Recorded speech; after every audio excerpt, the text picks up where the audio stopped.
Hello बेटा, आज हम करेंगे थर्ड चैप्टर के क्वेश्चंस।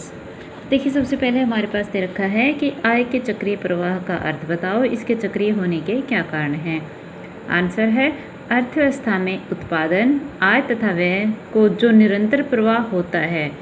अर्थव्यवस्था में उत्पादन, आय और व्यय का जो निरंतर प्रवाह होता रहता है उसे ही आय का चक्रीय प्रवाह कहा जाता है, या अन्य शब्दों में कह सकते हैं आय व उत्पाद के चक्रीय प्रवाह से तात्पर्य अर्थव्यवस्था के विभिन्न क्षेत्रों में मौद्रिक आय के प्रवाह या वस्तु और सेवाओं के चक्रीय रूप में प्रवाह से है।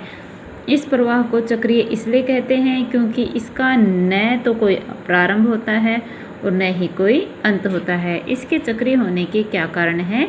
किसी एक दिशा में होने वाले वस्तु और सेवाओं के प्रवाह के साथ साथ उसकी विपरीत दिशा में भी मुद्रा का प्रवाह होता है।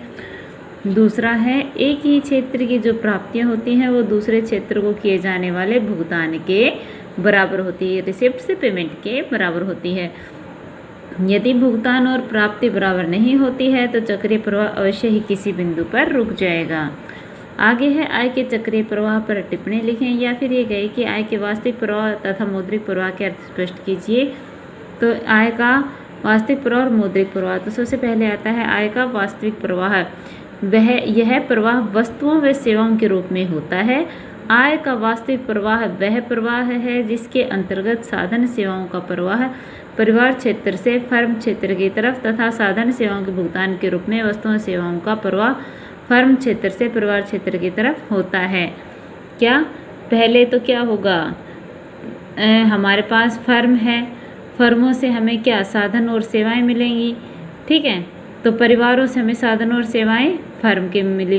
फर्म ने प्रोडक्शन किया, फर्म ने क्या बनाई, वस्तुएं और सेवाएं, और वो किसको दी, परिवार क्षेत्र को। इट मीन्स ये एक सर्कल है। पहले परिवार से हम साधन लेते हैं, सेवाएं लेते हैं, फिर हम प्रोडक्शन करते हैं और फिर वापस फैमिली को वो देते हैं। उसके बाद है मौद्रिक प्रवाह। यह वह प्रवाह होता है जो मुद्रा के रूप में होता है। आय का मौद्रिक प्रवाह वह प्रवाह होता है जिसके अंतर्गत साधन सेवाओं के भुगतान के रूप में मजदूरी, ब्याज, लाभ व लगान का प्रवाह फर्म से परिवार क्षेत्र की तरफ होता है, जबकि वस्तुओं और सेवाओं के भुगतान के रूप में मुद्रा का उपभोग व्यय का प्रवाह परिवार क्षेत्र से फर्म क्षेत्र की तरफ होता है। जैसे हमारा ये दिखा रखा है, पहले परिवार क्षेत्र से क्या वस्तु और सेवाओं का भुगतान हमने किया, यहाँ से बना और यहाँ से वापस क्या हुआ, जब बनाया है तो उसके बदले में हमने क्या किया, वस्तुओं और सेवाओं को लिए मजदूरी, ब्याज, लाभ और लागतें पे की, ठीक है। आगे है हमारे पास दो क्षेत्रों में आय के चक्रीय प्रवाह को समझाइए। सिर्फ दो क्षेत्र, कौन सा, उपभोग और उत्पादक, ठीक है, घरेलू क्षेत्र और उत्पादक क्षेत्र।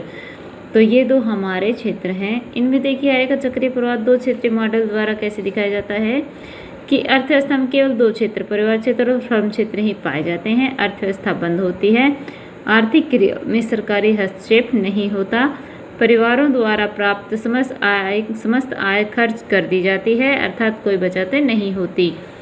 उपरोक्त मान्यताओं के आधार पर दो क्षेत्रीय मॉडल की व्याख्या कैसे की गई है। सबसे पहले है हमारे पास वस्तुओं और सेवाओं। पहले तो हमने क्या किया, साधन का भुगतान, ठीक है। तो साधन सेवाओं को भुगतान कहाँ गया, परिवार क्षेत्र, ठीक है। फिर साधन सेवाएं परिवार क्षेत्र ने फर्म को दी और फर्म ने साधन और सेवाओं का भुगतान किया। क्या परिवार क्षेत्र ने साधन दिए, जैसे मजदूरी दी, भाई ज़मीन दी है, प्लांट दिया है, जो कुछ भी दिया है वो साधन सेवाएं दे दी फर्म को, फर्म ने उसके बदले उनको भुगतान किया परिवार क्षेत्र में। अब आइए, फर्म ने क्या बनाई, उनके लिए वस्तु और सेवाएं बनाई, ठीक है। परिवार ने क्या किया, वही वस्तु और सेवाएं खरीदी तो उसके बदले में मौद्रिक भुगतान फर्म को कर दिया, ठीक है। तो ये था हमारा दो क्षेत्रीय मॉडल। इसमें देखिए हमारे पास जो इसमें दे रखा है, इसका क्या कह रखा है कि साधन सेवाओं का प्रवाह परिवार क्षेत्र से फर्म की तरफ होता है, जबकि इनके भुगतान के रूप में प्रवाह फर्म क्षेत्र से परिवार क्षेत्र की तरफ होता है। दूसरा, वस्तु और सेवाओं का प्रवाह फर्म क्षेत्र से परिवार क्षेत्र की तरफ होता है, जबकि वस्तु और सेवाओं के भुगतान के रूप में प्रवाह परिवार क्षेत्र से फर्म की तरफ होता है। 3, बचत के रूप में प्रवाह परिवार क्षेत्र से पूंजी बाजार की तरफ होता है। 4 बचत के रूप में प्रवाह फर्म क्षेत्र से पूंजी बाजार को तथा ऋण के रूप में मुद्रा का प्रवाह पूंजी बाजार से फर्म क्षेत्र की तरफ होता है। ठीक है, तो आज आप बस यही कर लीजिए 3 क्वेश्चंस, बाकी करेंगे कल। Thank you. इनको लर्न और राइट कर लीजिए। Thank you.